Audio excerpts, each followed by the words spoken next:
Komentar 2. Awal Partai Komunis Tiongkok.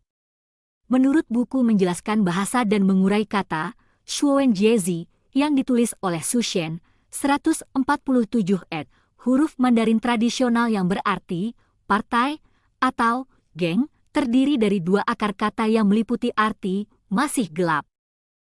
Partai atau anggota partai yang juga bisa diartikan geng atau anggota geng mengandung arti yang merendahkan. Konghucu berkata, saya dengar bahwa orang yang terhormat tidak akan bergabung dengan geng, partai. Dalam kata ulasan buku itu, pengertian Konghucu untuk huruf ini menjelaskan bahwa orang yang membantu satu sama lain untuk menyembunyikan kejahatan mereka dan yang melakukan tindak kejahatan dianggap membentuk geng, partai. Di dalam kebudayaan Tionghoa tradisional, hal ini mengandung pengertian yang tidak baik, mempunyai persamaan arti dengan geng berandalan, dan berhubungan dengan pengaruh kelompok untuk tujuan egois. Mengapa Partai Komunis bisa muncul dan akhirnya merebut kekuasaan di Tiongkok?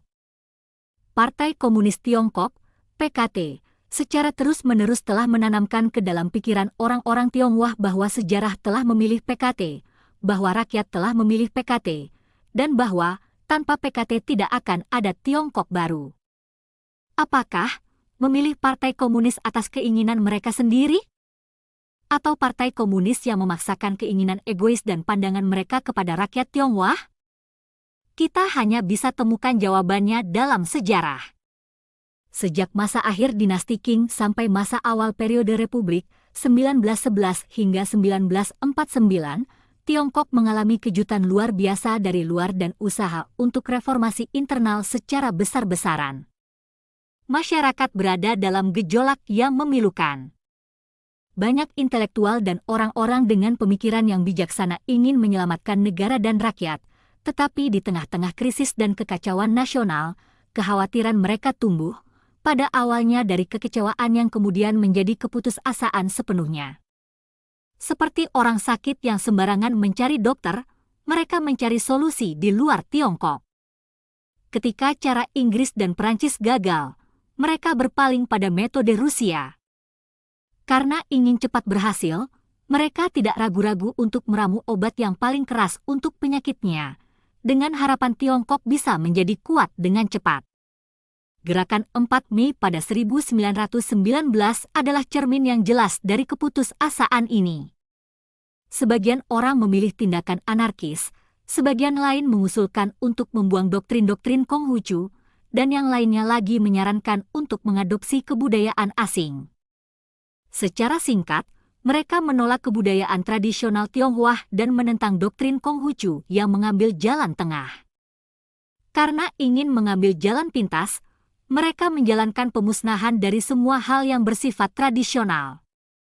Pada satu sisi kelompok radikal tidak mempunyai cara untuk menjalankan negara, pada sisi lain mereka percaya sepenuhnya pada pendapat mereka sendiri.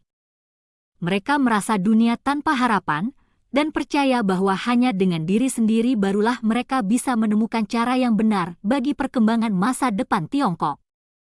Mereka bernafsu untuk melakukan revolusi dan kekerasan. Pengalaman yang berbeda menyebabkan perbedaan pada teori, prinsip dan jalur di antara beberapa kelompok. Akhirnya sekelompok orang bertemu dengan penghubung Partai Komunis dari Uni Soviet. Ide, menggunakan kekerasan untuk menduduki kekuasaan politik dari teori Marxisme-Leninisme, menarik bagi pikiran resah mereka dan sesuai dengan keinginan mereka untuk menyelamatkan negara dan rakyat.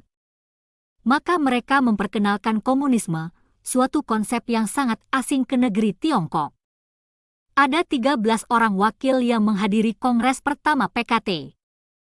Setelah itu, sebagian meninggal, sebagian melarikan diri, sebagian bekerja untuk kepentingan kubu Jepang dan menjadi pengkhianat, dan sebagian keluar dari PKT untuk bergabung dengan Kuomintang, Partai Nasional, yang selanjutnya kita sebut KMT.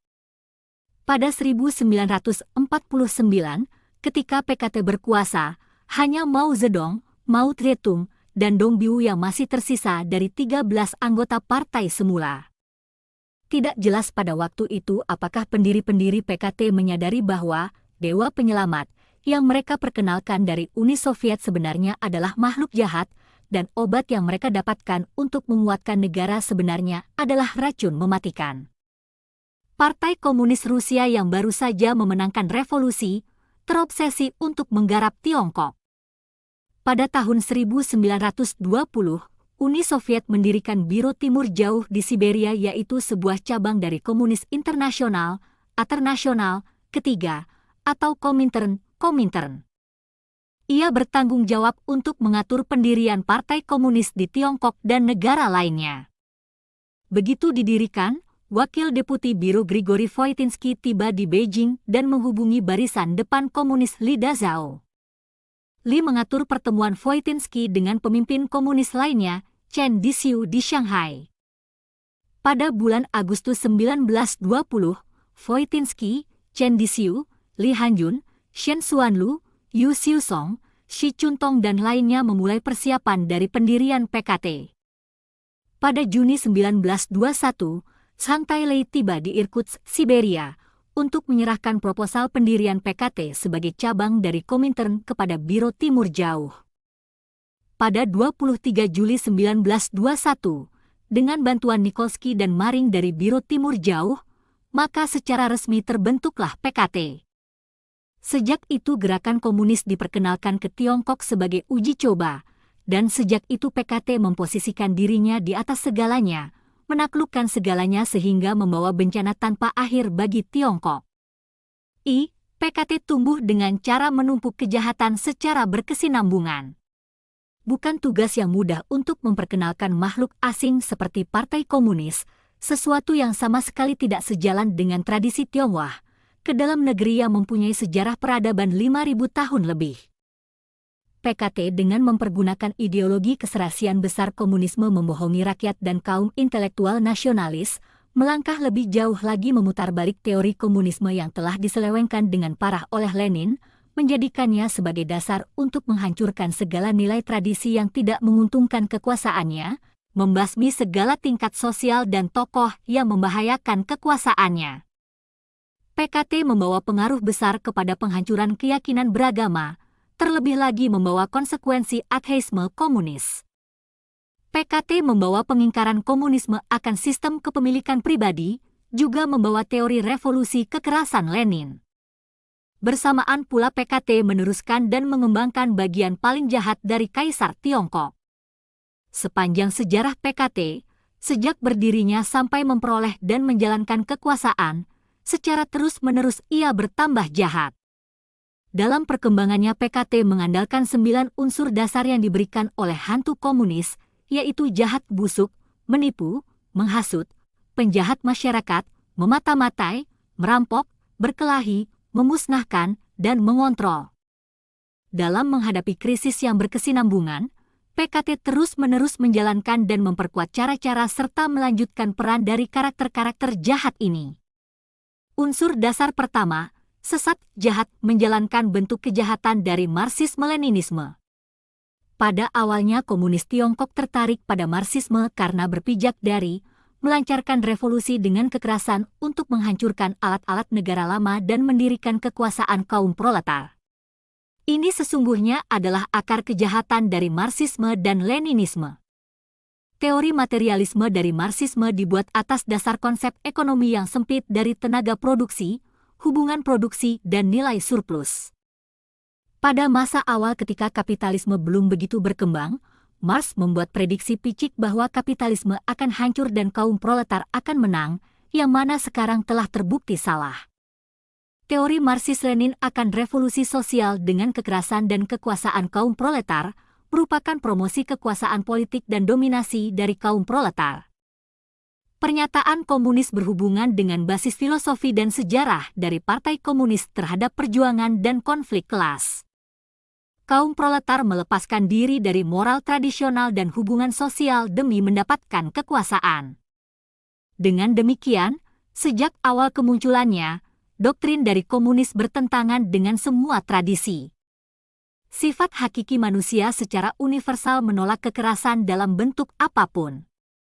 Kekerasan membuat orang menjadi brutal dan bersifat tiran. Oleh sebab itu di segala tempat dan sepanjang waktu, secara hakiki umat manusia menolak keberadaan dari teori kekerasan Partai Komunis. Teori yang belum pernah ada dalam sistem-sistem pengajaran, filosofi, atau tradisi. Sistem komunis yang bersifat menteror jatuh di muka bumi entah dari mana. Dasar dari ideologi PKT adalah manusia bisa menguasai alam dan mengubah dunia. Partai Komunis menarik minat banyak orang dengan ide-idenya tentang pembebasan bagi semua umat manusia dan persatuan dunia. PKT menipu banyak orang, terutama mereka yang peduli dengan keadaan manusia dan ingin membuat sejarah dalam masyarakat. Sehingga orang-orang ini lupa akan keberadaan Tuhan di atas. Terinspirasi secara keliru dengan konsep indah, membangun surga dunia, mereka memandang hina tradisi dan memandang rendah nyawa orang lain, yang mana malah membuat rendah diri mereka sendiri. Partai Komunis menyuguhkan mimpi, surga komunis, sebagai sebuah kebenaran, dan memicu antusiasme orang-orang untuk memperjuangkannya, dengan alasan ciptakan guntur baru, ada dunia yang lebih baik dilahirkan. PKT menggunakan ide yang absolut dan tak masuk akal, untuk memutuskan hubungan antara umat manusia dan surga, memutuskan hubungan garis yang menyatukan orang dengan nenek moyang dan tradisi nasional mereka. Dengan menyerukan kepada rakyat agar menyerahkan hidup mereka kepada komunis, PKT bertambah kuat untuk melakukan kejahatan. Unsur dasar kedua, menipu berbohong supaya mencampur adukan baik dan jahat. Kejahatan harus berbohong. Untuk mengambil keuntungan, PKT menganugerahi kaum buruh dengan sebutan kelas yang paling progresif, kelas yang tidak egois, kelas paling depan, dan pioner dari revolusi kaum proletar. Ketika Partai Komunis membutuhkan para petani, ia menjanjikan lahan bagi petani. Mau menyanjung petani dengan mengatakan, tanpa petani yang miskin tidak akan ada revolusi, menyangkal peran mereka sama dengan menyangkal revolusi. Ketika Partai Komunis membutuhkan bantuan dari kaum kapitalis, ia menyebut mereka yang sejalan dalam revolusi kaum proletar dan menjanjikan mereka republik yang demokratis. Ketika Partai Komunis hampir dibasmi oleh KMT, mereka memohon dengan lantang, orang Tionghoa tidak bertempur dengan sesama orang Tionghoa. Tetapi apa yang terjadi? Begitu perang anti-Jepang berakhir, PKT menggunakan seluruh kekuatannya melawan KMT dan menumbangkan pemerintahannya.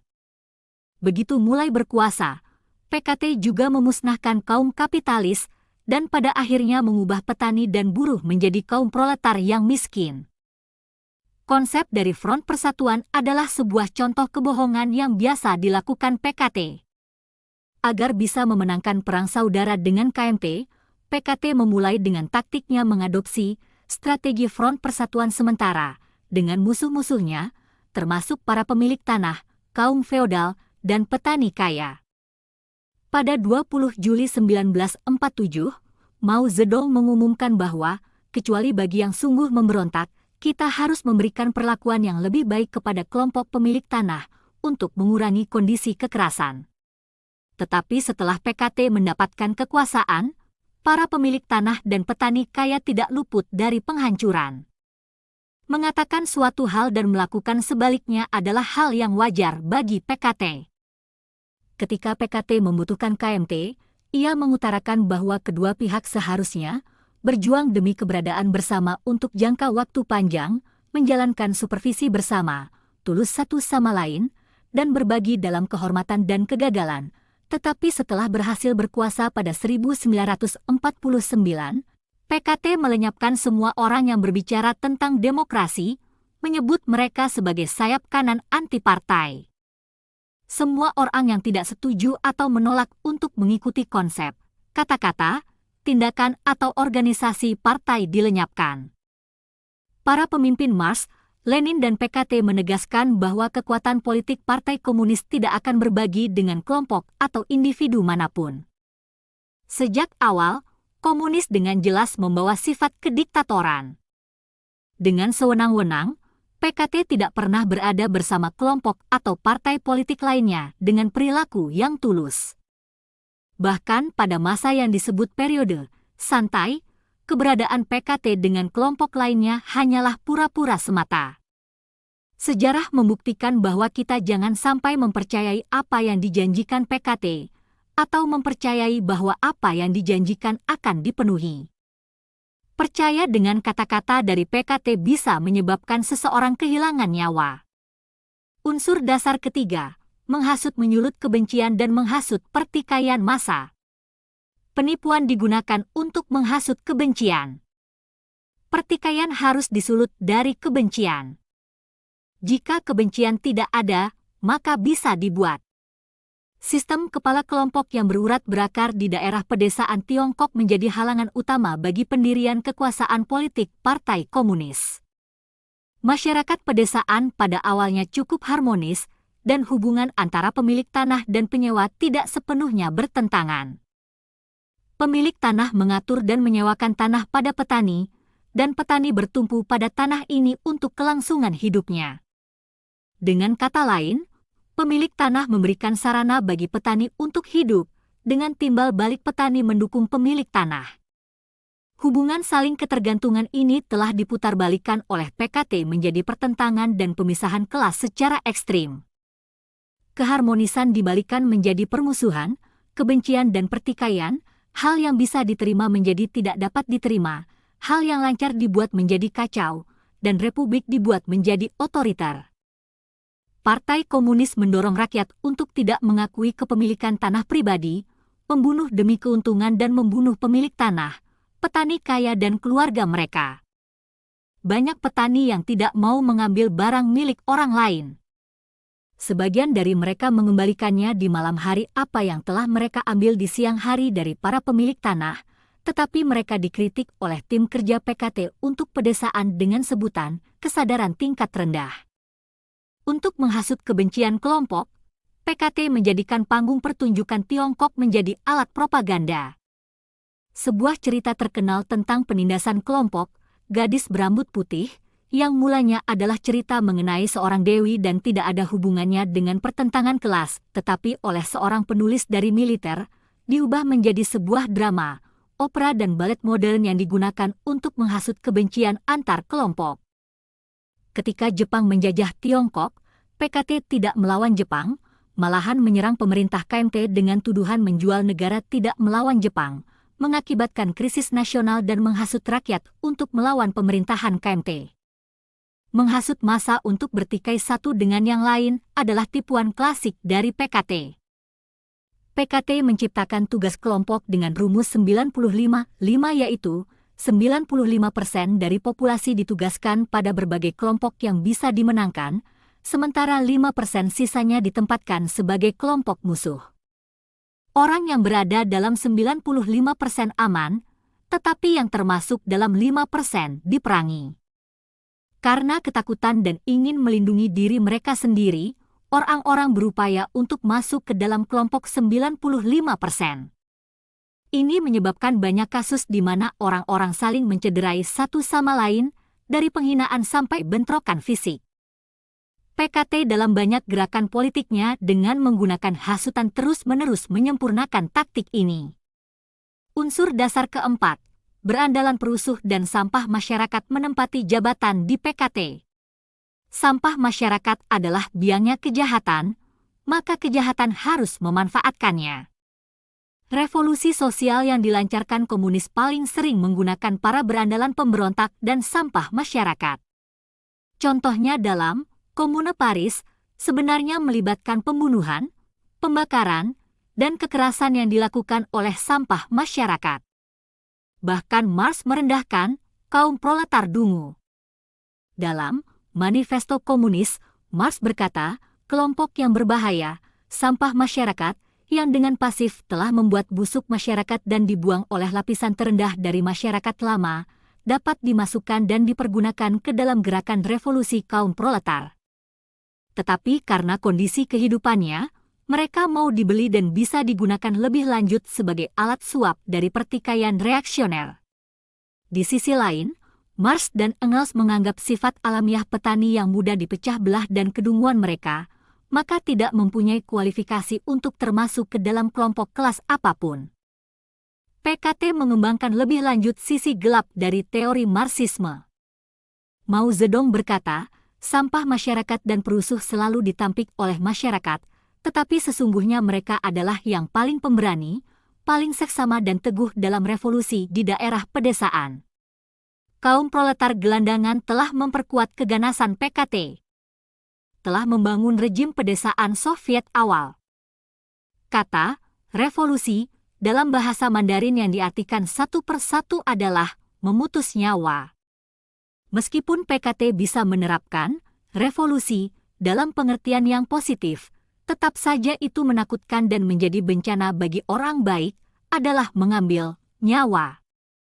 Demikian juga dalam beda pendapat mengenai istilah kaum proletar gelandangan selama masa revolusi kebudayaan, PKT merasa gelandangan terdengar tidak baik, maka PKT menggantinya dengan kaum proletar saja. Perilaku lainnya dari berandalan adalah bertindak brutal. Ketika dikritik karena kediktatoran mereka, pejabat partai cenderung untuk merendahkan orang dan tanpa malu mengeluarkan pernyataan seperti, "Kamu benar, itulah yang kami lakukan." Pengalaman orang Tionghoa selama beberapa dekade terakhir mengharuskan kami untuk menjalankan kekuatan demokrasi dengan diktator. Kami menyebutnya kediktatoran demokrasi rakyat.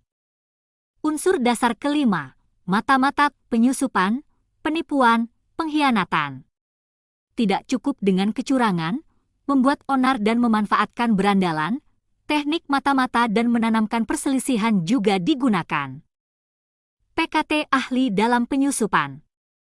Beberapa dekade lalu, 3 ranking teratas agen mata-mata PKT adalah Qian Zhuangfei, Li Kenong dan Hu Beifeng yang bekerja untuk Chen Geng, Kepala Seksi Cabang Mata-Mata nomor 2 dari Komite Pusat PKT. Ketika Qian Zhuangfei bekerja sebagai sekretaris rahasia dan asisten kepercayaan dari Su Enzheng, direktur dari kantor investigasi KMT, dia menggunakan kop surat dari organisasi KMT untuk menulis 2 surat yang berisikan informasi rahasia tentang rencana strategi pertama dan kedua dari KMT mengenai pengepungan Provinsi Jiangxi oleh tentara KMT, melalui Li Kenong diserahkan langsung kepada Zhou Enlai, juga disebut Zhou Enlai. Pada April 1930, sebuah organisasi agen ganda yang khusus yang dibiayai oleh cabang dari investigasi pusat KMT didirikan di daerah timur Laut Tiongkok. Secara permukaan dimiliki oleh KMT dan dikelola oleh Qian Zhuangfei, tetapi di balik itu dikontrol oleh PKT dan dipimpin oleh Chen Geng. Li Kenong bergabung dalam pusat tentara KMT sebagai seorang pemecah sandi. Li adalah pemecah kode dari pesan rahasia yang berisikan penahanan dan pemberontakan dari Gu Xunzang, seorang direktur Biro Keamanan PKT. Qian Zhuangfei segera mengirim pesan yang telah dipecahkan ini kepada Zhou Enlai, sehingga menghindari kemungkinan banyak mata-mata ditangkap dalam penggerebekan. Yang Denging adalah seorang pejabat khusus dari kantor investigasi KMT di Shanghai yang pro-komunis. PKT membiarkannya menangkap dan menghukum orang-orang yang PKT anggap tidak bisa dipercaya. Seorang pejabat senior dari Provinsi Henan suatu kali membuat kesal anggota partai, maka orangnya sendiri merekayasa suatu kondisi sehingga dia dimasukkan ke dalam penjara KMT selama beberapa tahun. Selama Perang Pembebasan, agen rahasia PKT menyusup hingga ke sekitar Chiang Kai-shek, juga disebut Jiang Jieshi. Letnan Jenderal Liu Fei, wakil menteri dari Departemen Keamanan yang bertanggung jawab untuk mengirimkan tentara KMT. Liu sebenarnya adalah agen rahasia PKT. Sebelum tentara KMT mengetahui tugas mereka berikutnya, informasi mengenai rencana lokasi pengelompokan tentara telah sampai pusat PKT di Yan'an. Lalu Partai Komunis akan mempersiapkan rencana pertahanannya. Rencana Hu Zongnan untuk menyerang Yan'an diungkapkan kepada Zhou Enlai oleh Xiong Xianghui, sekretaris dan asisten kepercayaan Hu Zongnan. Sehingga sesampainya di Yan'an, Hu Zongnan dan tentaranya hanya menemukan tempat kosong. Zhou Enlai pernah berkata, Ketua Mao sudah tahu perintah militer yang dikeluarkan oleh Chiang Kai-shek sebelum sampai kepada pemimpin tentara Chiang sendiri. Unsur dasar keenam, perampokan perampasan dengan muslihat atau kekerasan menjadi peraturan baru. Segala yang dimiliki oleh PKT adalah hasil perampokan. Ketika PKT mendirikan Tentara Merah untuk membangun kekuasaannya melalui kekuatan militer, mereka membutuhkan uang untuk pengadaan senjata dan perlengkapan, makanan dan pakaian. PKT melakukan pengumpulan dana dalam bentuk penekanan terhadap gembong lalim setempat dan merampok ban, berperilaku seperti bandit. Lalu, pengumpulan dana ini menjadi salah satu dari tugas utama dari Tentara Merah yang dipimpin oleh Li Xiannian, salah satu dari pemimpin senior PKT. Tentara Merah menculik anggota keluarga dari keluarga terkaya di daerah barat Provinsi Hubei. Mereka tidak hanya menculik satu orang, tetapi satu orang dari setiap keluarga kaya di daerah itu. Mereka yang diculik dibiarkan hidup agar bisa ditebus terus-menerus oleh keluarga mereka sehingga menjadi sokongan dana bagi tentara. Setelah Tentara Merah puas atau keluarga dari yang diculik telah kehabisan hartanya, barulah tahanan dilepaskan dalam kondisi sekarat. Sebagian bahkan telah meninggal karena teror sebelum dikembalikan pada keluarga mereka. Melalui penindasan terhadap gembong lalim setempat dan menyita tanah mereka, PKT mengembangkan perampasan dengan muslihat dan kekerasannya kepada seluruh masyarakat, menggantikan tradisi dengan peraturan baru. Partai Komunis telah melakukan segala tindak kejahatan besar maupun kecil, dan tidak melakukan kebaikan sama sekali. Ia menawarkan sedikit kebaikan pada pihak lain agar dapat dihasut dan konflik dengan yang lain. Alhasil, belas kasih dan kebaikan hilang sama sekali, dan digantikan dengan perselisihan dan pembunuhan. Cita-cita komunis sebenarnya adalah kata pelembut untuk perselisihan dengan kekerasan. Unsur dasar ketujuh, perkelahian pemusnahan sistem nasional, aturan dan kalangan tradisional. Penipuan, hasutan, melepaskan sampah masyarakat, dan mata-mata semuanya bertujuan perampokan dan perkelahian. Filosofi dari komunis menyanjung perkelahian. Namun revolusi komunis bukanlah perkelahian, perusakan dan perampokan yang tanpa aturan.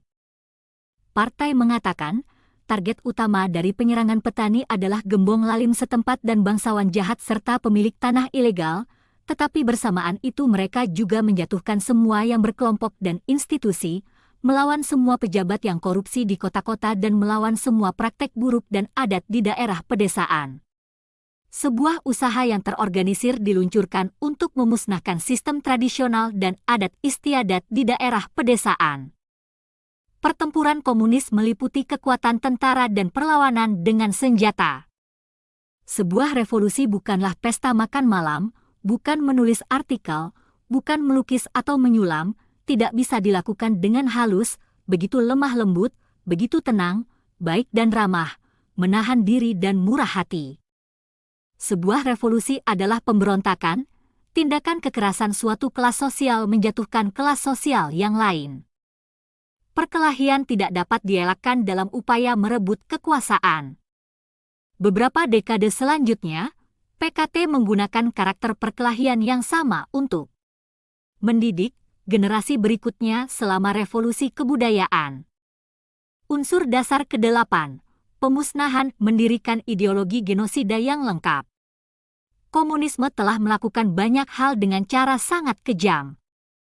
PKT menjanjikan surga di atas bumi kepada kaum intelektual. Tapi kemudian menyebut mereka sayap kanan dan menempatkan mereka pada kelompok 9 kategori orang yang dianiaya.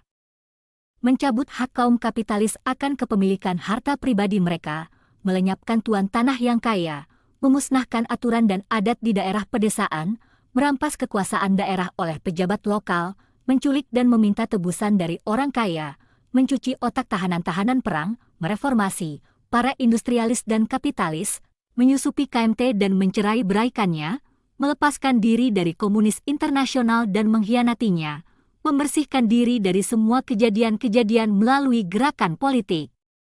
Yang sukses setelah memegang tampuk kekuasaan pada 1949 dan mengancam anggotanya sendiri dengan paksaan, semuanya dilakukan dengan tuntas. Semua kejadian di atas berdasarkan atas teori genosida dari PKT. Setiap gerakan politiknya di masa lalu merupakan kampanye teror dengan tujuan genosida. Sejak awal, PKT mulai membangun sistem teori genosidanya dengan gabungan dari teorinya mengenai kelompok, revolusi, pertentangan, kekerasan, kediktatoran, gerakan dan partai politik. Ia melampaui semua pengalaman yang telah dilalui dan menumpuknya melalui berbagai macam praktek genosida. Ekspresi inti dari genosida PKT adalah pemusnahan kesadaran dan pemikiran pribadi. Dengan cara ini, kekuasaan teror menjadi hal yang disukai secara fundamental oleh PKT. PKT tidak hanya memusnahkan Anda jika Anda melawannya, tetapi juga mungkin menyingkirkan Anda walaupun Anda berpihak padanya. Ia akan melenyapkan siapa saja yang ia anggap patut dilenyapkan. Dengan begitu, semua orang hidup dalam bayang-bayang teror dan ketakutan terhadap PKT. Unsur dasar ke-9, kontrol menggunakan prinsip-prinsip partai untuk mengontrol seluruh partai dan segenap masyarakat. Semua unsur dasar ini bertujuan untuk mencapai satu cita-cita, untuk mengontrol penduduk dengan menggunakan teror. Melalui tindakan iblisnya, PKT telah membuktikan dirinya sebagai musuh dari semua kekuatan sosial yang ada. Sejak kelahirannya, PKT telah berjuang melalui krisis demi krisis, dengan puncak kritisnya adalah krisis eksistensi. Eksistensinya adalah ketakutan, kondisi krisis yang abadi. Perasaan takut dalam krisis menjadi kepentingan utama PKT, yang dengan susah payah mempertahankan keberadaan dan kekuasaannya. Untuk mendongkrak kekuatannya yang terus menurun, terkadang PKT terpaksa memperbaharui penampilannya. Keuntungan partai bukanlah pada keuntungan satu anggota partai atau individu semata, tetapi keuntungan dari partai secara keseluruhan sebagai kesatuan.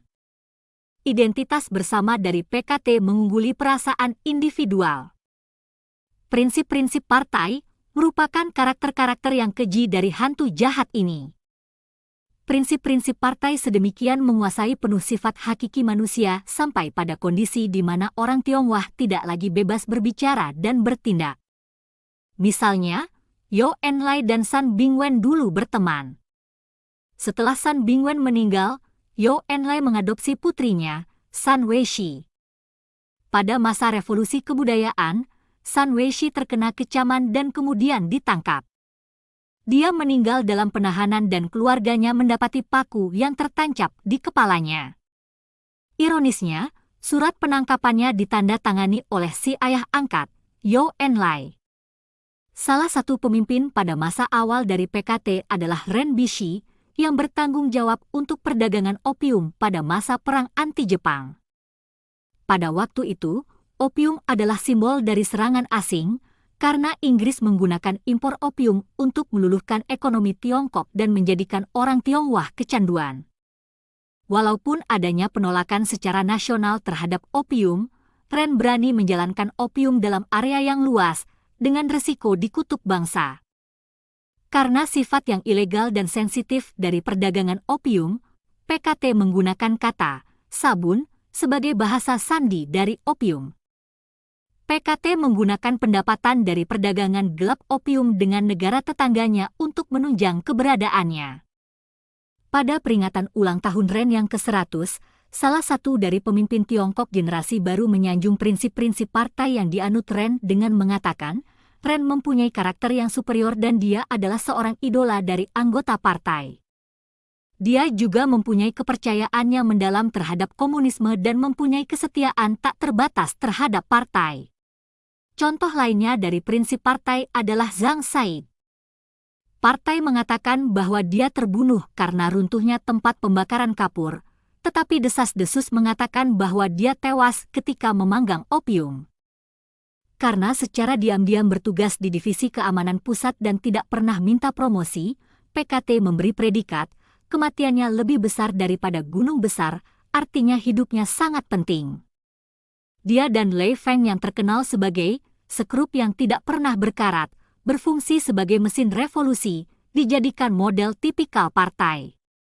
Untuk jangka waktu yang lama, Lei dan Zhang dijadikan contoh untuk mendidik seluruh rakyat Tiongkok agar setia terhadap partai. Banyak pahlawan dari partai digunakan sebagai model dengan sebutan, semangat besi dan prinsip dari jiwa partai. Begitu memegang kekuasaan, PKT meluncurkan sebuah kampanye yang agresif untuk mengendalikan cara berpikir dan berhasil membentuk generasi berikutnya menjadi alat dan sekrup partai. Partai membentuk seperangkat pikiran yang benar dan satu set perilaku yang dianggap benar. Prosedur ini pada awalnya hanya digunakan di dalam partai, tetapi dengan cepat dikembangkan ke seluruh rakyat.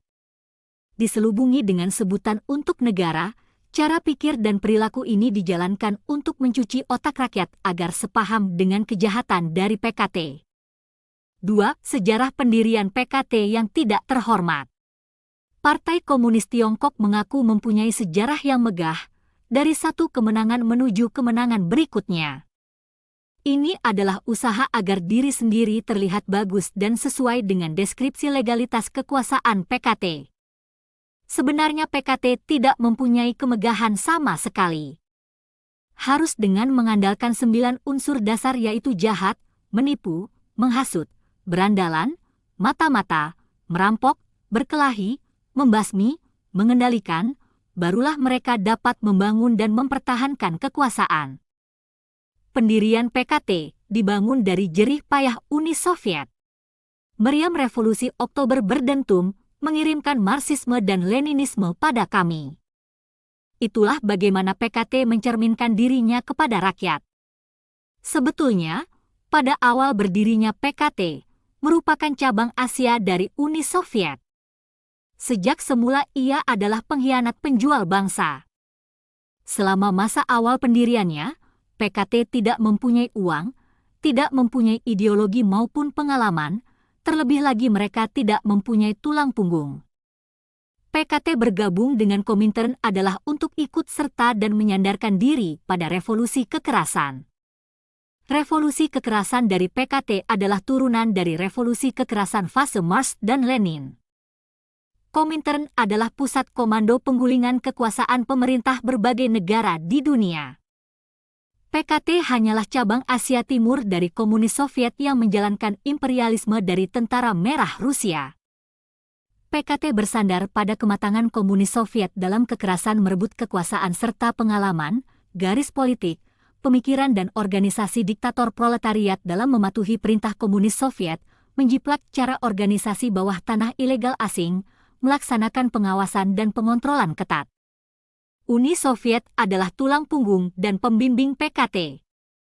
Konstitusi partai pada konferensi pertama PKT disusun oleh Komintern, manifestasi dari azas-azas Marx dan Lenin, pertentangan kelas, kediktatoran proletariat dan doktrin pembangunan partai, dengan program Partai Komunis Soviet sebagai dasar yang penting. Jiwa dari PKT berpijak pada ideologi yang diimpor dari Uni Soviet. Chen Duxiu, salah seorang pejabat penting PKT, mempunyai perbedaan pendapat dengan wakil dari Komite Komunis Internasional, Maring. Maring menulis memo pada Chen menyatakan jika Chen adalah betul anggota Partai Komunis. Dia harus mengikuti perintah dari Komintern, walaupun Chen Duxiu adalah salah seorang tokoh pendiri PKT, dia hanya bisa mendengarkan dan mengikuti perintah. Sesungguhnya dia dan PKT hanyalah bawahan dari Uni Soviet. Pada konferensi PKT ketiga 1923, Chen Duxiu mengakui secara terbuka bahwa partai sepenuhnya didanai oleh Komintern. Dalam 1 tahun, Komintern menyumbangkan 200.000 yuan kepada PKT. Dengan hasil yang tidak memuaskan, Komintern menuduh PKT tidak gigih dalam usaha mereka. Menurut sebuah dokumen rahasia partai, dari bulan Oktober 1921 hingga Juni 1922, PKT menerima 16.655 yuan. Pada tahun 1924 mereka menerima 1.500 $, dan 31.927,17 yuan, dan pada tahun 1927 mereka menerima 187.674 yuan. Rata-rata kontribusi Komintern per bulan berkisar 20.000 yuan. Taktik yang digunakan oleh PKT sekarang, seperti melobi jalan belakang, menawarkan suap, dan menggunakan ancaman telah dijalankan sejak dulu. Komintern secara serius pernah mengkritik cara-cara PKT yang tidak henti-hentinya minta dana. Mereka memanfaatkan sumber dana yang berbeda seperti Kantor Komunikasi Internasional, wakil dari Komintern, dan organisasi militer untuk mendapatkan dana. Hal ini bisa terjadi karena sumber dana yang satu tidak tahu bahwa yang lain telah memberikan. Hal yang lucu adalah tidak membutuhkan waktu yang lama bagi teman-teman perwakilan kita untuk memahami kondisi psikologis dari teman-teman Sovietnya. Yang jelas, mereka tahu pada situasi apa dan teman yang mana akan lebih mudah untuk menyetujui dana. Begitu mereka tahu bahwa mereka tidak akan mendapatkannya, mereka menunda pertemuan. Pada akhirnya mereka menggunakan cara keji, seperti menyebarkan gosip bahwa beberapa pejabat mempunyai konflik dengan Soviet, dan dananya malahan diberikan pada militer bukan pada PKT. Kerjasama pertama KMT dan PKT, parasit menyusup ke dalam dan mensabotase ekspedisi utara. PKT selalu memberitahukan orang-orangnya bahwa Chiang Kai-shek mengkhianati gerakan revolusi nasional, sehingga memaksa PKT untuk mengangkat senjata dan memberontak. Pada kenyataannya, PKT bertindak seperti parasit. Ia bekerja sama dengan KMT pada kerjasama pertama KMT-PKT hanyalah untuk memperluas pengaruhnya dengan mengambil keuntungan dari revolusi nasional. Terlebih lagi, PKT sangat antusias untuk meluncurkan revolusi yang didukung oleh Soviet dan menduduki kekuasaan, dan keinginannya ini sebenarnya telah menyalahi dan mengkhianati gerakan revolusi nasional.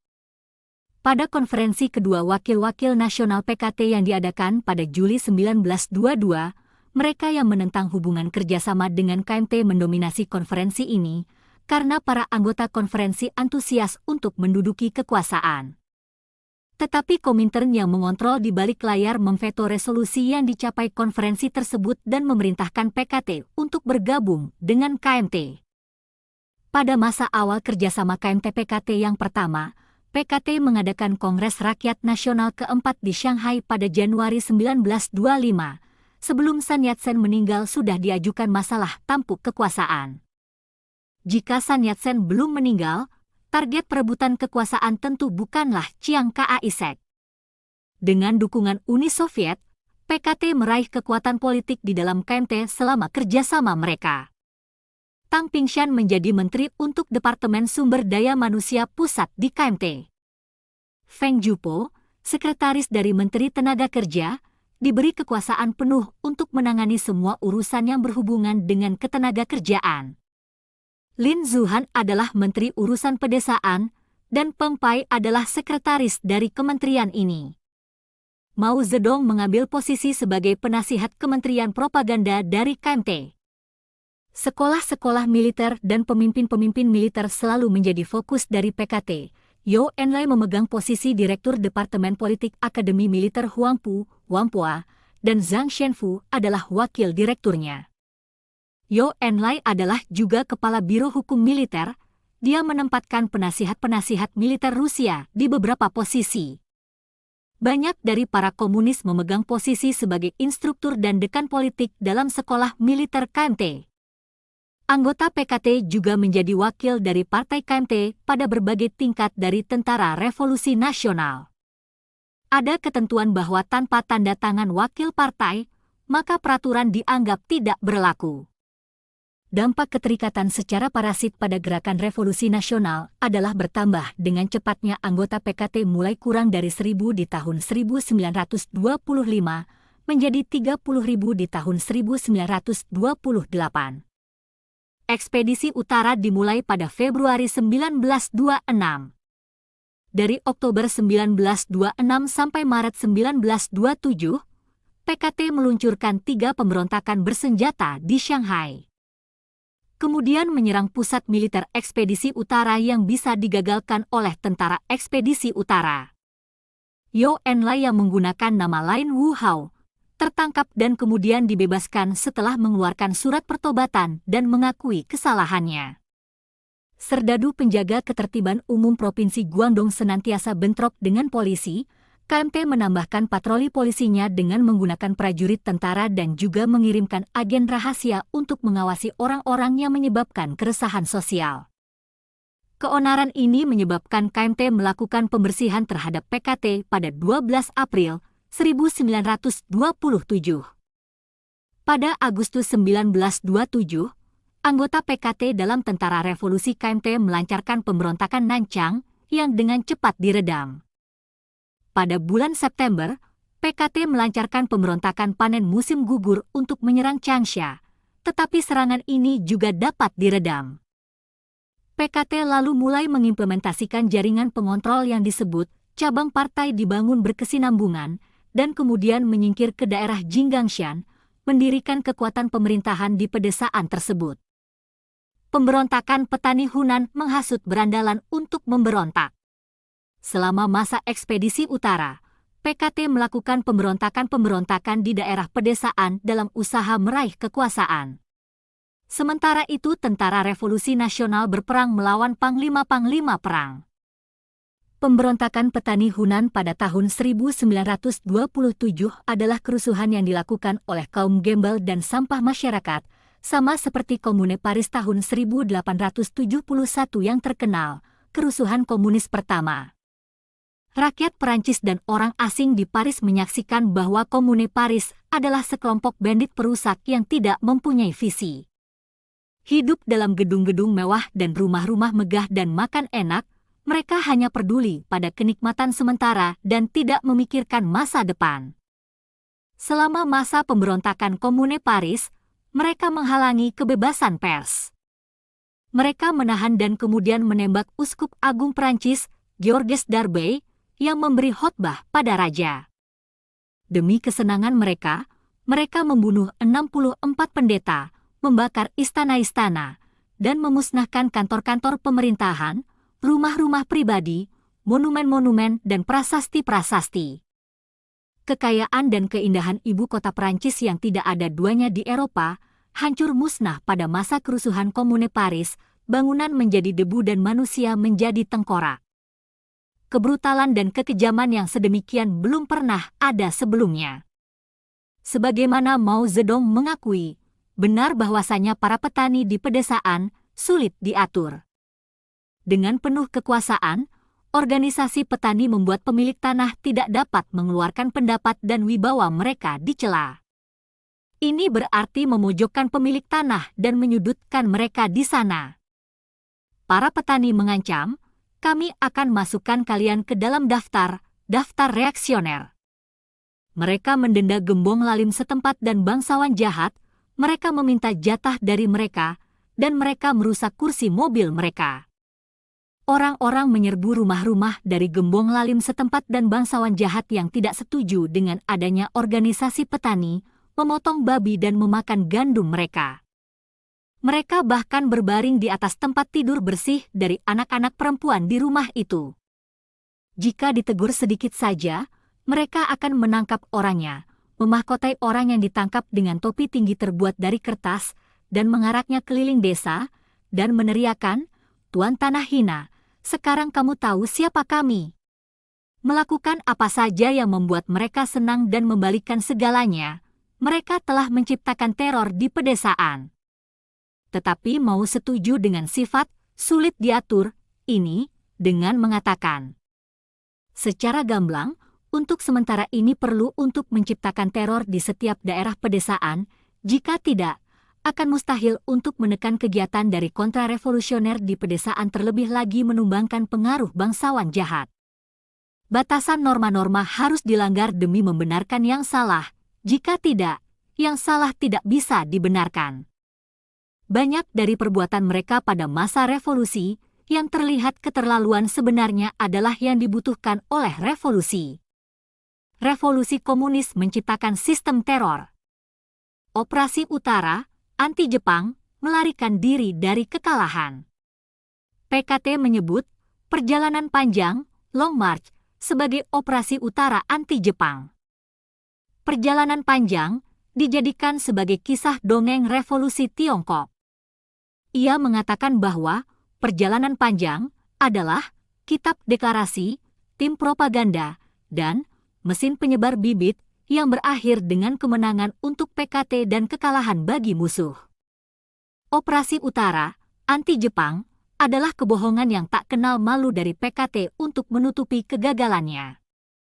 Pada kenyataannya, dari Oktober 1933 sampai Januari 1934, Partai Komunis mengalami kekalahan total menghadapi operasi kelima KMT yang bertujuan untuk mengurung dan memusnahkan PKT. PKT kehilangan satu persatu kekuatannya di daerah pedesaan. Dengan daerah markasnya yang terus menyempit, tentara merah harus kabur.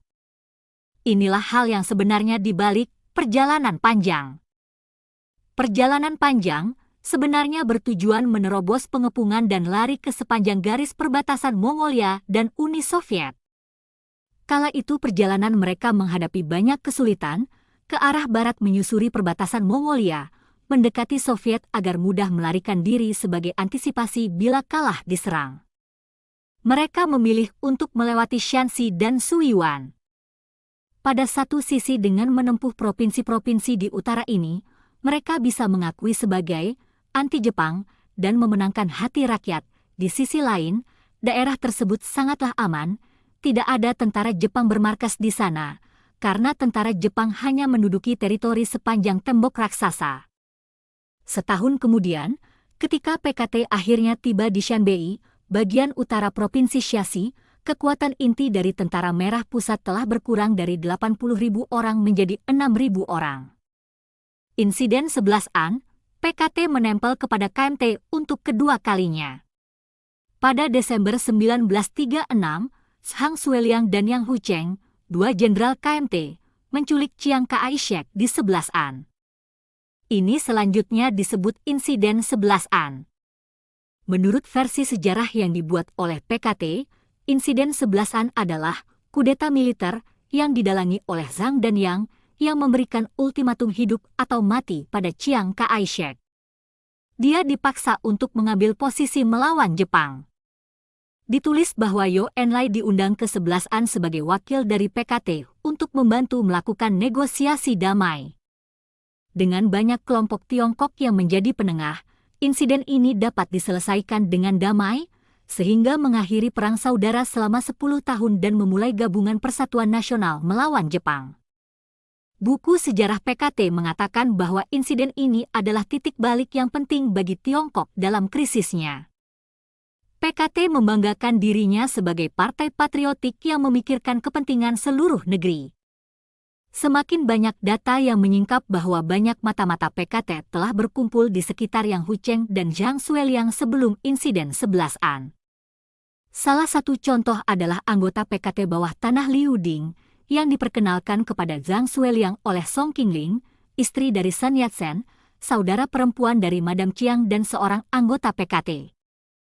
Liu sangat berperan dalam memicu insiden 11-an sehingga setelah itu mau memberikan pujian bahwa Liu telah menjalankan tugasnya dengan baik.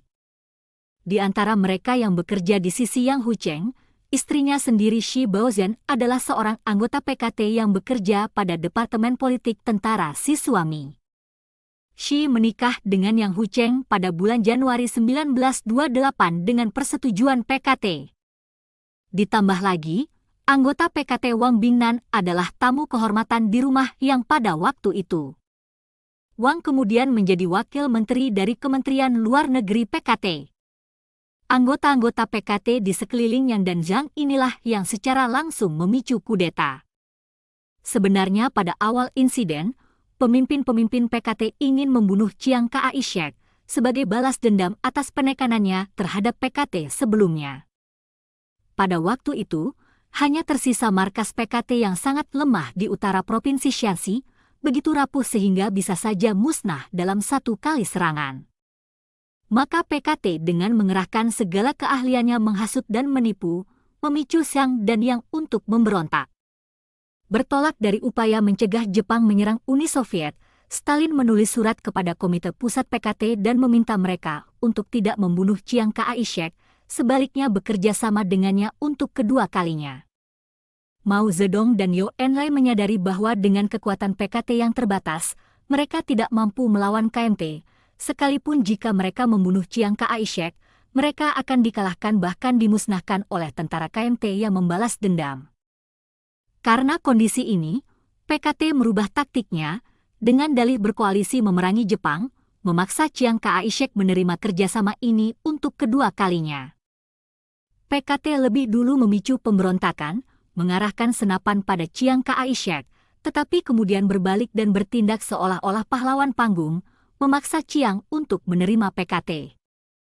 Dengan cara ini PKT tidak hanya terlepas dari krisis perpecahan, tetapi juga menggunakan kesempatan ini untuk menempel kepada pemerintahan KMT untuk kedua kalinya. Tentara Merah kemudian berubah menjadi Tentara Rute 8, lebih besar dan lebih kuat dari sebelumnya. Harus diakui kehebatan PKT dalam hal menipu. Perang anti-Jepang meminjam senjata melakukan pembunuhan, upaya PKT mengembangkan diri. Buku PKT menyatakan bahwa Partai Komunislah yang membawa kemenangan Tiongkok dalam perang melawan Jepang. Tetapi pada kenyataannya, ketika perang anti-Jepang terjadi, KMT mempunyai lebih dari 1,7 juta tentara bersenjata, kapal-kapal perang yang berbobot lebih dari 110.000 ton, dan sekitar 600 pesawat tempur dari berbagai jenis. PKT dengan tambahan tentara keempat baru yang terbentuk pada bulan November 1937 tidak mencapai 70.000 orang, belum lagi dengan adanya perpecahan politik internal, kekuatannya melemah hingga pada taraf hancur dalam satu kali serangan. PKT menyadari bahwa jika berperang melawan Jepang, kekuatannya akan habis. Bagi PKT menyelamatkan kekuatan diri sendiri jauh lebih penting dibandingkan keselamatan negeri, inilah yang dianggap kesatuan nasional. Oleh karena itu selama kerjasamanya dengan KMT, PKT melakukan aturan rahasia internal tentang mengutamakan perjuangan kekuatan politik. Setelah Jepang menduduki kota Shenyang pada 18 September 1931 dan memperluas kekuasaan hingga daerah timur laut Tiongkok, PKT sebenarnya membantu Jepang berperang melawan KMT. Dalam deklarasi yang ditulis terhadap pendudukan Jepang, PKT mendorong segenap rakyat di daerah kekuasaan KMT untuk memberontak, memicu, buruh mogok, petani membuat keonaran, murid-murid mogok sekolah, orang miskin berhenti bekerja, tentara untuk memberontak, agar dapat menjatuhkan pemerintahan nasionalis. Walaupun PKT mengusung spanduk yang menyerukan perlawanan terhadap Jepang, namun tentara dan kekuatan gerilya mereka bermarkas jauh dari garis depan perang. Kecuali untuk beberapa pertempuran, termasuk satu pertempuran di jalur Pingsing, PKT tidak berkontribusi apa-apa untuk berperang melawan Jepang. Sebaliknya mereka menggunakan tenaga untuk memperbesar markas mereka. Ketika Jepang menyerah, PKT meraup tentara-tentara yang menyerah tersebut masuk ke dalam tentaranya, dan mengaku telah berkembang menjadi 900.000 orang tentara, ditambah dengan 2 juta laskar rakyat. Sesungguhnya tentara KMT berada sendirian di garis depan ketika berperang melawan Jepang, dan kehilangan lebih dari 200 orang jenderal. Sebaliknya PKT hampir tidak kehilangan seorang pejabatnya pun. Walaupun demikian PKT tetap berkoar bahwa KMT tidak berperang melawan Jepang, dan bahwasanya PKT lah yang mendapatkan kemenangan dalam perang anti-Jepang. Penataan Dian An menciptakan metode penindasan yang paling menakutkan. PKT menarik banyak pemuda patriotik ke Yan'an dengan alasan berperang melawan Jepang, tetapi kemudian menindas ribuan dari mereka selama gerakan penataan yang dilakukan Dian An. Sejak mendapatkan kekuasaan di Tiongkok, PKT terus-menerus menggambarkan Yan'an sebagai tanah suci revolusi, tetapi tidak menyebutkan kejahatan yang dilakukannya selama penataan tersebut. Gerakan penataan Dian An adalah permainan kekuasaan yang paling besar, paling keji dan paling ganas yang pernah ada di dunia manusia. Dengan alasan membersihkan kaum borjuis yang merusak, partai meniadakan moralitas, pikiran pribadi, kebebasan bertindak, toleransi dan harga diri. Langkah pertama dari penataan adalah setiap orang membuat data diri yang meliputi 1. Pernyataan pribadi, 2. Sejarah kehidupan politiknya, 3. Latar belakang keluarga dan hubungan sosial, 4. Autobiografi dan perubahan ideologi, 5. Evaluasi menurut prinsip-prinsip partai. Dalam data diri harus tercantum semua kenalannya sejak lahir, semua kejadian penting, waktu dan tempat kejadian. Orang-orang diminta berulang menulis data diri, dan setiap hal yang ketinggalan akan dianggap sebagai sesuatu yang tidak murni. Harus ditulis semua kegiatan sosial yang mereka pernah ikuti, terutama yang berhubungan dengan keikutsertaan dalam partai. Penekanannya adalah pada proses pikiran pribadi selama aktivitas sosial tersebut. Lebih penting lagi adalah evaluasi berdasarkan prinsip-prinsip partai. Setiap orang harus mengakui jika secara sadar mempunyai pikiran atau perilaku yang menentang partai, baik dalam pembicaraan, perilaku kerja, hidup sehari-hari, ataupun aktivitas sosial. Dalam evaluasi mengenai kesadaran, setiap orang diminta untuk menelaah dengan teliti apakah dia hanya peduli dengan kepentingan pribadi, memanfaatkan pekerjaan di dalam partai untuk mencapai tujuan pribadi, apakah dia tidak percaya dan ragu-ragu tentang masa depan revolusi, takut mati ketika perang, atau rindu pada keluarga dan kekasih. Tidak ada standar yang objektif sehingga hampir semua orang memiliki kekurangan. Pemaksaan digunakan untuk mendapatkan pengakuan dari kader yang sedang diperiksa untuk menjaring pengkhianat terselubung. Terjadi banyak fitnahan, tuduhan benar dan salah, dan sejumlah besar kader ditindas. Selama penataan, Yan An disebut sebagai tempat menempa sifat hakiki manusia. Sebuah regu kerja memasuki Universitas Urusan Militer dan Politik untuk mengkaji sejarah pribadi para kader, menyebabkan teror berdarah selama 2 bulan. Berbagai metode digunakan untuk mendapatkan pengakuan. Setiap orang diperintah untuk mengaku dan diajari bagaimana mengaku. Ada pembujuk kolektif, pembujukan 5 menit, pembicaraan terpisah, laporan konferensi, mengidentifikasi, akar bit, merah di luar, putih di dalam. Juga ada pengambilan foto, setiap orang berbaris di panggung untuk diperiksa. Mereka yang kelihatan gelisah dianggap sebagai tersangka dan dijadikan objek investigasi. Bahkan wakil dari Komintern terhenyak dengan metode yang digunakan selama penataan dan mengatakan bahwa situasi Yan An begitu depresi. Orang tidak berani berinteraksi satu sama lain. Setiap orang harus mempunyai senjata yang perlu diasah, gugup dan ketakutan. Tidak ada yang berani berkata jujur atau melindungi temannya yang jahat. Mereka yang bermulut manis, pembohong, dan menghina orang lain dipromosikan. Penghinaan merupakan cara hidup di Yan An. Orang didorong ke batas kewarasan, dipaksa untuk menanggalkan harga diri, rasa hormat dan malu, dan kasih terhadap sesama. Mereka tidak lagi mengungkapkan pendapat mereka sendiri, dan malah melafalkan artikel dari pemimpin-pemimpin partai. Sistem penindasan yang sama selalu dipakai oleh PKT dalam kegiatan politiknya sejak menduduki kekuasaan di Tiongkok. 3 tahun perang saudara mengkhianati negara untuk meraih kekuasaan. Revolusi Borjuis Rusia pada Februari 1917 sebenarnya adalah kerusuhan yang tidak terlalu besar. Sark menempatkan kepentingan negara sebagai yang utama dan menyerahkan kekuasaan tanpa melawan. Lenin segera kembali ke Rusia dari Jerman, melakukan kudeta dan membunuh golongan revolusioner dari kelompok Borjuis yang telah menjatuhkan Sark hingga terjadi revolusi Borjuis Rusia. PKT seperti halnya Lenin, memetik buah dari revolusi nasional. Setelah perang anti-Jepang berakhir, PKT meluncurkan perang revolusi yang menjatuhkan pemerintah KMT, membawa bencana perang sekali lagi bagi Tiongkok. PKT mahir dalam memanipulasi massa. Dalam beberapa pertempuran dengan KMT, termasuk pertempuran Liaosi Shenyang, Beijing Tianjin, dan Huai Hai, PKT menggunakan taktik yang primitif, barbar dan tidak berperi kemanusiaan yang mengorbankan massanya sendiri. Ketika mengepung Changchun, agar suplai makanan kota tersebut habis, Tentara Pembebasan Rakyat, TPR, melarang rakyat sipil meninggalkan kota. Dalam waktu 2 bulan selama Changchun dikurung, hampir 200.000 orang mati karena kelaparan dan kedinginan, tetapi TPR tidak mengizinkan orang untuk pergi. Setelah peperangan berakhir, Tanpa malu mereka menyatakan telah membebaskan Chang Chun tanpa perlu menggunakan senjata.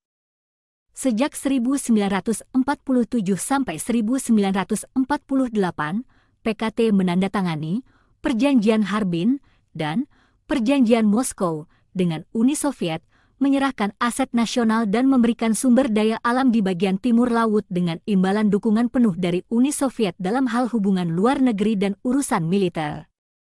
Menurut perjanjian, Uni Soviet akan mensuplai PKT dengan pesawat terbang, akan memberikan pada PKT senjata rampasan dari Jepang dalam 2 periode, dan akan menjual amunisi dan suplai militer milik Uni Soviet di Timur Laut Tiongkok kepada PKT dengan harga yang murah. Jika KMT melakukan pendaratan di Timur Laut, Uni Soviet akan secara diam-diam membantu tentara PKT. Ditambah lagi, Uni Soviet akan membantu PKT menguasai Xinjiang, PKT dan Uni Soviet akan membangun angkatan udara gabungan, Soviet akan membantu mempersenjatai 11 divisi tentara dari PKT, dan mengirimkan sepertiga dari persenjataan dari AS, senilai 13 miliar dolar, ke Timur Laut Tiongkok.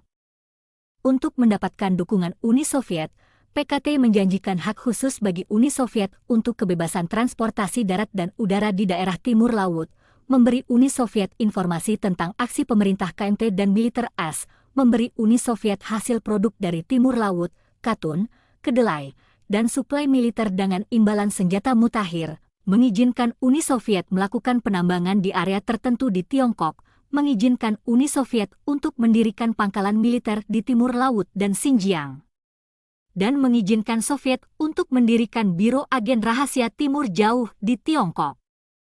Jika perang pecah di Eropa, PKT akan mengirimkan bantuan 100.000 orang tentara ditambah dengan 2 juta orang pekerja untuk mendukung Uni Soviet. Ditambah lagi, PKT berjanji untuk menggabungkan beberapa daerah khusus di Provinsi Liaoning dengan Korea Utara jika diperlukan. 3. Memperlihatkan perangai iblis. Ketakutan mendalam menandai sejarah partai. Karakter yang paling menonjol dari PKT adalah ketakutan yang mendalam, terutama ketakutan akan kehilangan kekuasaan. Bertahan adalah kepentingan utama PKT, yang dilakukannya dengan menggunakan kekerasan. PKT seperti sel kanker utama yang menyebar dan menyusupi setiap bagian tubuh, meresap masuk dalam sel normal mengubah menjadi kanker ganas. Dalam siklus sejarah kita, masyarakat tidak dapat menghancurkan faktor yang bermutasi seperti PKT ini dan tidak mempunyai pilihan selain hanya membiarkannya berkembang. Sebagai dampaknya masyarakat banyak menjadi terpolusi, komunisme maupun elemen komunis merajalela dalam skala luas. Penyebaran PKT secara mendasar telah menurunkan moralitas dan tatanan sosial masyarakat umat manusia. PKT tidak percaya dengan prinsip-prinsip moralitas dan keadilan. Semua prinsip-prinsipnya digunakan sepenuhnya untuk kepentingan sendiri. Pada dasarnya ia egois, dan tidak ada prinsip yang dapat menahan dan mengontrol keinginannya. Sesuai dengan prinsipnya, partai perlu untuk terus-menerus merubah penampilan luarnya, menggunakan selubung baru. Pada masa awal ketika keberadaannya dipertaruhkan, PKT menempel kepada Partai Komunis Uni Soviet, kepada KMT, kepada pemerintahan KMT, dan kepada Revolusi Nasional. Setelah mendapatkan kekuasaan, PKT menempelkan dirinya pada berbagai macam bentuk kesempatan, kepada pikiran dan perasaan warga negara, kepada struktur sosial dan berbagai cara apa saja yang bisa dirambahnya. PKT telah menggunakan setiap krisis sebagai kesempatan untuk mengumpulkan kekayaan dan memperkuat dirinya untuk bisa mengendalikan kontrol. Senjata ajaib dari PKT. PKT mengaku bahwa kemenangan revolusi tergantung dari 3, senjata ajaib, konstruksi partai, perjuangan bersenjata dan garis depan yang bersatu. Pengalaman dengan KMT memberikan PKT 2, senjata, lagi, propaganda dan mata-mata. Berbagai senjata ajaib, partai telah disuntikkan ke dalam 9 unsur dasar PKT, jahat, menipu, menghasut, melepas berandalan, memata-matai, merampok, berkelahi, memusnahkan, dan mengontrol. Secara mendasar Marxisme-Leninisme itu jahat. Ironisnya, komunis Tiongkok tidak begitu mengerti Marxisme-Leninisme. Lin Biao mengatakan bahwa hanya beberapa anggota PKT yang benar-benar membaca materi Marx atau Lenin. Publik menganggap Ku Qiubai sebagai seorang ideologis, tetapi dia mengaku hanya membaca sedikit Marxisme-Leninisme. Ideologi Mao Zedong adalah versi kampung dari apa yang Marxisme-Leninisme angkat sebagai pemberontakan petani. Teori sosialis Deng Xiaoping mempunyai dasar-dasar kapitalis di dalamnya. Teori tiga wakil dari Jiang Zemin dibuat tanpa dasar apapun. PKT tidak pernah sungguh-sungguh mengerti apa itu Marxisme-Leninisme, hanya mengadopsi semua aspek jahatnya, yang kemudian direkayasa oleh PKT menjadi hal-hal yang lebih keji. Garis depan persatuan dari PKT adalah gabungan dari penipuan dan solusi jangka pendek. Tujuan dari persatuannya adalah untuk menambah kekuatannya. Dengan menggabungkan kekuatan anti-Jepang, PKT bisa berkembang dari sendiri menjadi kelompok yang besar. Persatuan membutuhkan kearifan agar dapat membedakan siapa teman dan lawan, siapa yang di kiri, di tengah, di kanan, siapa yang dilindungi dan siapa yang diserang, kapan bersahabat dan kapan bermusuhan. Mudah menjadikan lawan sebagai kawan dan kemudian berbalik menjadi lawan lagi. Misalnya selama periode revolusi demokratik, partai bergabung dengan borjuis, di masa revolusi sosialis memusnahkan borjuis. Misalnya, dalam periode meraih kekuasaan, pimpinan partai demokratis lain seperti Zhang Bojun dan Luo Longji dirangkul sebagai pendukung PKT, kemudian setelah selesai dan tidak dibutuhkan lagi, ditindas sebagai sayap kanan. Partai Komunis adalah kelompok berandalan profesional. Partai Komunis menerapkan strategi dua sisi, satu sisi lembut dan fleksibel serta sisi lain keras dan tegas. Strategi lembutnya meliputi propaganda, garis depan yang bersatu, memata-matai, bermuka dua, mencekoki pikiran orang, mencuci otak, berbohong dan menipu, menutupi kebenaran, melakukan teror mental dan menciptakan kondisi penuh teror. Dalam melakukan hal-hal ini PKT menciptakan sindrom ketakutan di dalam hati anggota partai yang membuat mereka mudah untuk melupakan kesalahan yang telah dilakukan partai. Berbagai metode ini menghilangkan sifat dasar manusia dan membentuk kebrutalan dalam diri manusia. Taktik keras dari PKT meliputi kekerasan, penindasan, gerakan politik, membunuh dan menghancurkan kehidupan, menculik, menekan pendapat orang lain, serangan bersenjata, penyingkiran pihak lain yang dilakukan setiap kurun waktu tertentu, dan lain-lain. Metode-metode agresif ini adalah jaminan bagi partai untuk terciptanya teror. PKT menggunakan kedua metode halus dan kasar secara bersamaan. Sesaat mereka lakukan dengan ringan, sesaat kemudian dengan tegas, atau mereka akan ramah untuk urusan eksternal tetapi kaku bagi urusan internal. Dalam suasana ringan, PKT mendorong orang untuk mengeluarkan pendapat yang berbeda, tetapi bagaikan memancing ular keluar dari sarangnya, yang mengeluarkan pendapatnya kemudian akan ditindas dan dilakukan pengawasan yang ketat. PKT sering menggunakan demokrasi untuk menantang KMT, tetapi ketika para intelektual PKT yang berada di bawah pengawasan ketat tidak setuju dengan partai, mereka akan disiksa dan bahkan dipenggal kepalanya. Misalnya kita bisa melihat insiden bunga lili liar yang terkenal, yang mana intelektual Wang Shiwei terkena gerakan penataan Yan'an dan dihukum mati oleh PKT pada tahun 1947.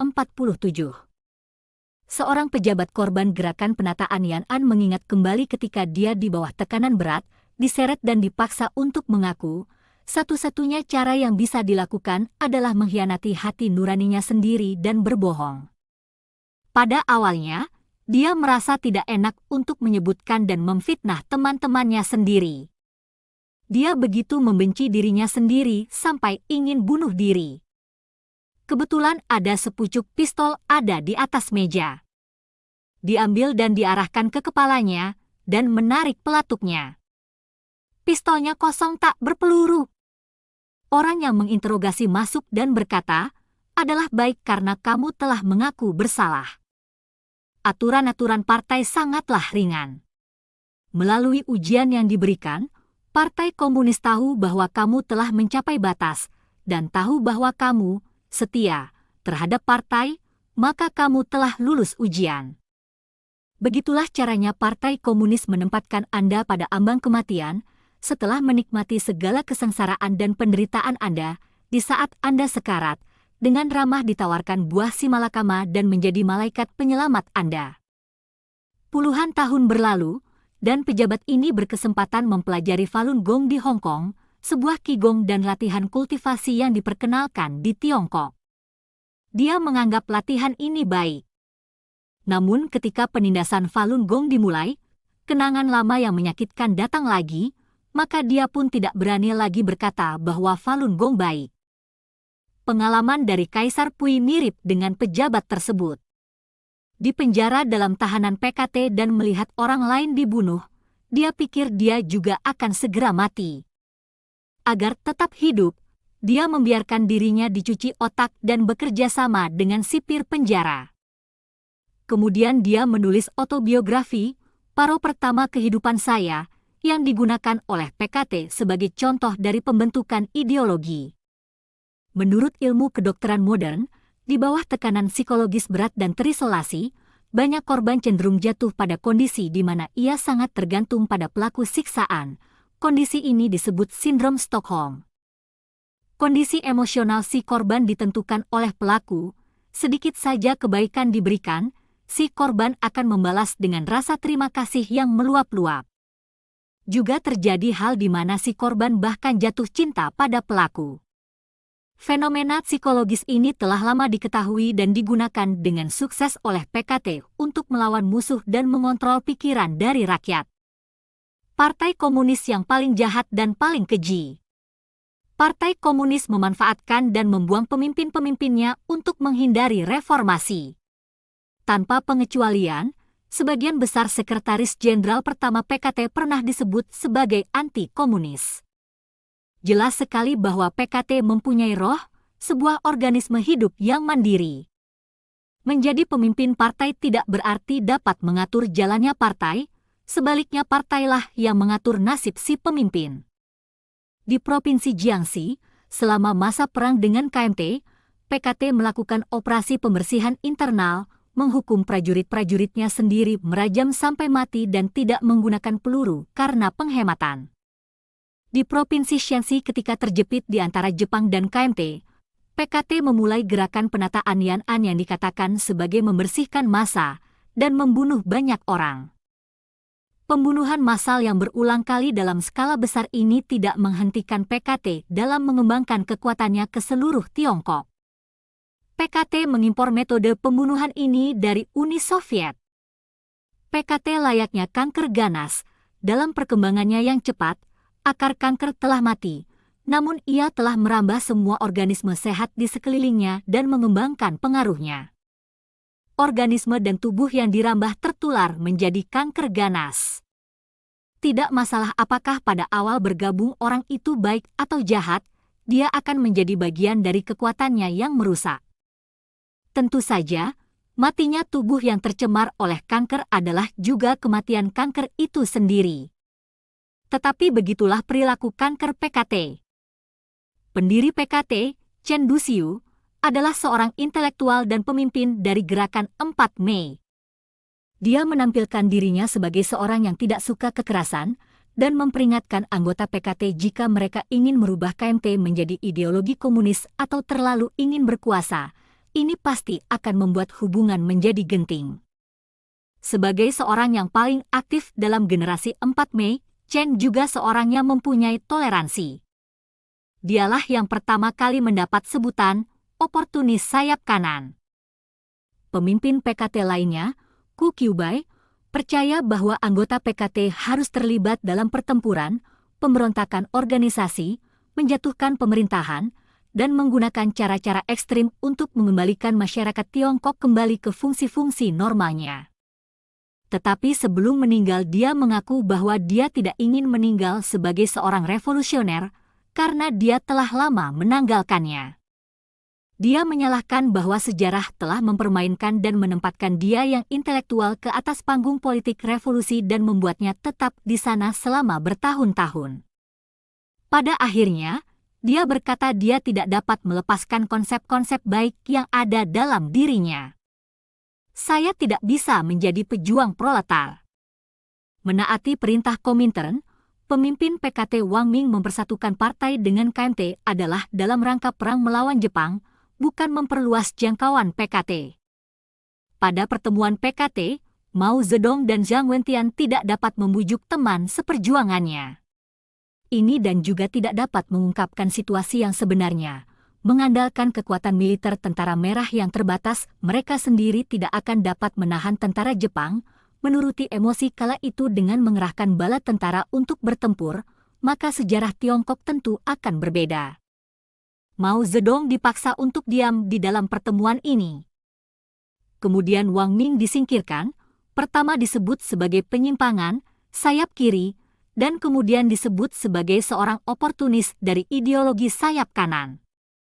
Hu Yaobang, seorang sekretaris partai lagi yang dipaksa mengundurkan diri pada Januari 1987, padahal dia berjuang demi keadilan korban-korban tidak bersalah yang telah dianggap sebagai kriminal pada masa revolusi kebudayaan.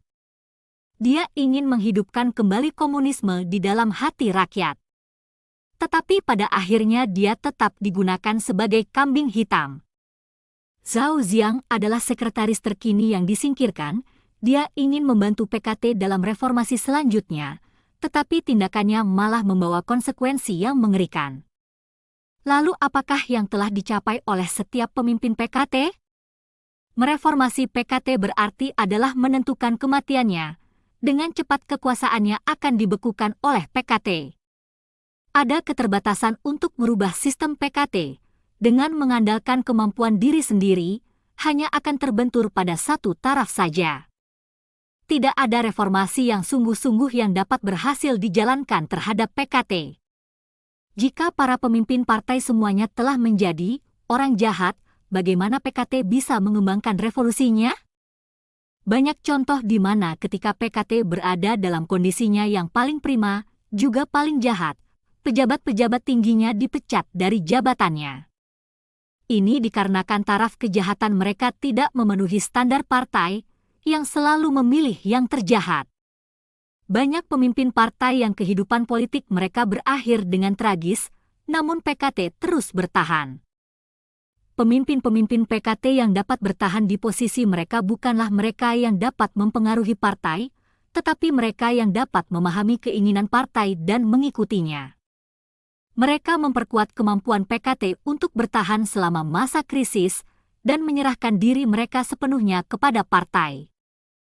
Pantas saja mereka dapat menentang langit, memerangi bumi, dan melawan sesama umat manusia. Tetapi mereka tidak pernah bisa menentang partai.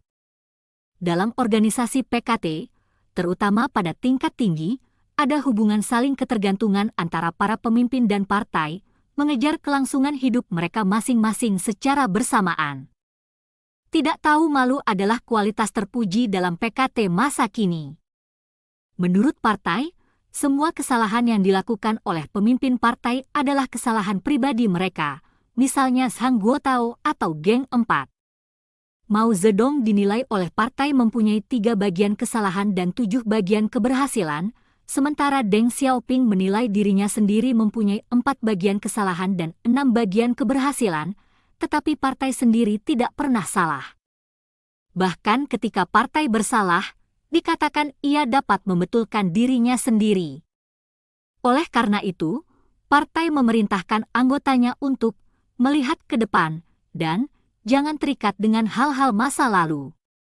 Banyak hal dapat berubah, surga komunis dapat berubah rendah menjadi seperti tempat penampungan dan dapur umum sosialis, Mars dapat digantikan dengan 3 wakil, orang-orang tidak akan terkejut melihat negara menjadi lebih demokratis, terbuka dan bebas untuk menganut kepercayaan, mencampakkan Jiang Zemin dalam waktu semalam ataupun merehabilitasi Falun Gong bukan lagi hal yang aneh. Tetapi suatu hal tidak bisa berubah, yaitu target, eksistensi dan kekuasaan partai. mempertahan dominasi dan kekuasaan partai senantiasa tidak akan berubah.